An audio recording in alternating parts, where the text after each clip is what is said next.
ഞങ്ങൾ ഫസ്റ്റ് ഒരു ആഡ് കണ്ടിട്ടാണ് CRF ഇവിടെ ചേർക്കുന്നത്.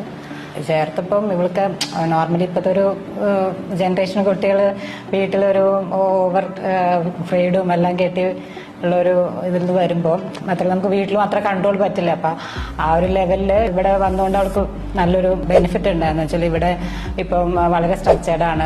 രാവിലെ എഴുന്നേക്കണം. നമുക്ക് വെച്ചാൽ വീട്ടിൽ പിള്ളേരെ ആ ലെവൽ ഓഫ് കൺട്രോളൊന്നും ഇപ്പോഴത്തെ ഒരു ജനറേഷൻ പറ്റില്ല. അപ്പം ആ ഒരു മോർണിംഗ് കറക്റ്റ് ടൈം എഴുന്നേക്കുക, എക്സസൈസ്, പിന്നെ ഫോണിൻ്റെ കൺട്രോള്.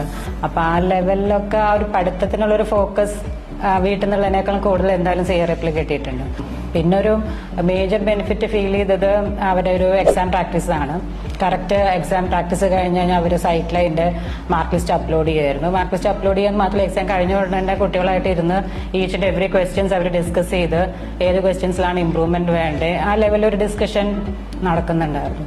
പിന്നെ സൈറ്റിലാണെങ്കിലും ആ മാർക്ക് ലിസ്റ്റ് അപ്ലോഡ് ചെയ്യുമ്പോൾ നമുക്ക് കാണാം ഈച്ച് ആൻഡ് എവറി ക്വസ്റ്റ്യൻ്റെ എതിരെ അവർ എന്താണ് ഇമ്പ്രൂവ് ചെയ്യേണ്ടത് ആ ലെവലിൽ ഒരു റിമാർക്സും കൂടെ എഴുതും. അപ്പം ഈ ഓരോ കുട്ടിക്കും അത്ര ഒരു പേഴ്സണൽ അറ്റൻഷൻ കൊടുത്തിട്ട് തന്നെയായിരുന്നു അവർ ആ ഒരു ഇത് ചെയ്യുന്നുണ്ടായിരുന്നു. അപ്പം നല്ല സപ്പോർട്ട് സാർമാരെ കയ്യിൽ നിന്നും ഭാഗത്തു നിന്നും അവർക്ക് ഉണ്ടായിട്ടുണ്ട്. കഴിഞ്ഞ 2 പ്രാവശ്യം എഴുതിയപ്പോഴും ചില സബ്ജക്റ്റുകളൊക്കെ തീരെ ഫണ്ടമെന്റൽസ് ഒക്കെ ക്ലിയർ ആകാത്ത ഒരു അവസ്ഥയുണ്ടായിരുന്നു. അത് ഇവിടെ വന്ന ശേഷം